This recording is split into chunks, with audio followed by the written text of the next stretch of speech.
Dr. Kexthu's forearms trembled as he stared at the genetic sequencing results displayed across his laboratory's holographic interface. The Zephyrian scientist had spent 3 cycles analyzing the DNA samples retrieved from the human prisoners, captured during the failed Earth invasion, expecting to find the typical biological markers of a weak, primitive species.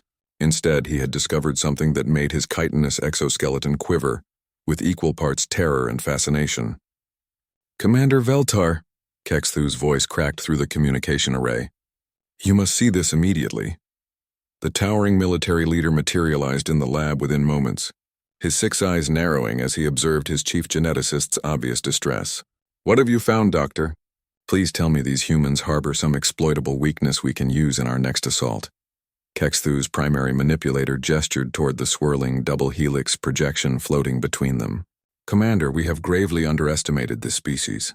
What we assumed was standard biological coding is actually something else entirely." "Explain." Veltar's voice carried the dangerous edge that had earned him his reputation across 3 star systems. "The humans don't possess Supersoldier technology, Commander. They don't need it." Kexthu highlighted specific gene sequences that pulsed with an ominous red glow. "They are the Supersoldier technology. These genetic markers, dormant in their civilian population, represent combat capabilities that exceed anything in our military arsenal." The commander's massive frame shifted closer to the display. "That's impossible. We've observed human physiology. They're fragile, slow, lacking in natural weaponry." "Under normal circumstances, yes," Kexthu interrupted, a breach of protocol that spoke to his urgency. "But when activated by extreme stress, trauma, or specific biochemical triggers, these dormant sequences produce extraordinary results. Enhanced strength, accelerated healing, heightened reflexes, increased cognitive processing speeds, and that's just the beginning." Veltar studied the genetic map with growing unease. "You're suggesting every human is a potential weapon?" "Not potential, Commander. Actualized. The combat data from our invasion, I've cross-referenced it with these genetic findings. Remember the human female who single-handedly eliminated an entire shock squadron after witnessing the death of her offspring? Her strength readings were impossible for standard human physiology. The commander's memories of that particular engagement still haunted his sleep cycles. 20 elite Zephyrian warriors, each equipped with powered armor and energy weapons, had been systematically destroyed by a human female armed only with improvised weapons and an apparently limitless reservoir of rage. Or the human male who survived direct plasma strikes that should have vaporized him. Kexthu continued, highlighting another gene cluster. His cellular regeneration rate during that encounter exceeded our most advanced medical treatments by a factor of 12. These could be anomalies. I've tested samples from over 200 human prisoners, Commander. Every single one carries these markers. Some more active than others, but universally present. Kexthu's voice dropped to a whisper. "This entire species is a dormant army, Commander. They just don't know it yet." Veltar's tactical mind raced through the implications. If this is accurate, why haven't they conquered the galaxy themselves? Because the activation mechanisms are largely unconscious and situational. They trigger during extreme physical or emotional duress, precisely the conditions our invasion created. "We weren't fighting civilians, Commander. We were fighting a species with built-in military enhancement protocols responding to existential threat." The laboratory fell silent, except for the gentle hum of life support systems. Veltar stared at the genetic display, each highlighted sequence representing capabilities that made the Zephyrian military's enhancement programs look primitive by comparison.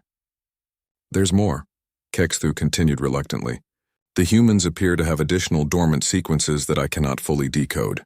Genetic potential that seems to respond to environmental pressures, adaptation markers that suggest their species might evolve combat capabilities in real time based on threats encountered. Evolutionary weapons adaptation?" Veltar's voice carried a note of disbelief.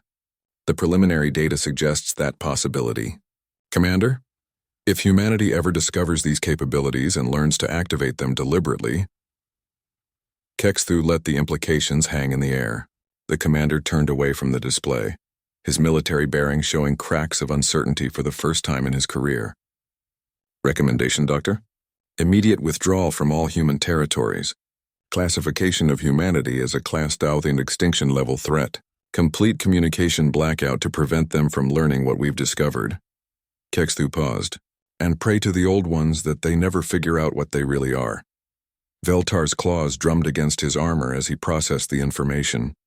3 cycles of planning, resource allocation, and military preparation.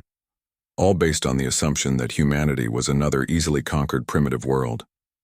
Instead, they had awakened something that could potentially threaten the entire galactic order. Implement your recommendations immediately, he commanded. And Doctor, destroy all research data. If other species discover this information, they might attempt to study or manipulate human genetics. We cannot risk that knowledge spreading.